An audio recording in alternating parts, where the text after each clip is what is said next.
এই রোহিতপুরি লুঙ্গি পরলে দুপুরে ভাত না খাইলে চলে। এই রোহিতপুরের লুঙ্গি কি টেকসই বেশি হয়? টেকসই তো অবশ্যই বেশি হবে।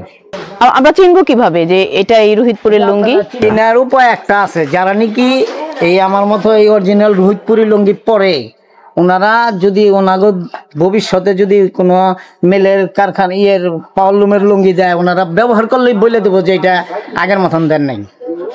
আচ্ছা, যারা নিয়মিত ব্যবহার করে। হ্যাঁ। আচ্ছা, এটা কি অনেক আগের থেকেই হয়ে আসছে? এইটাই যে বললাম না আপনাদের, যে আমার বাপেও করছে, আমার দাদাও করছে, আমার দাদার দাদা মনে হয় করছে।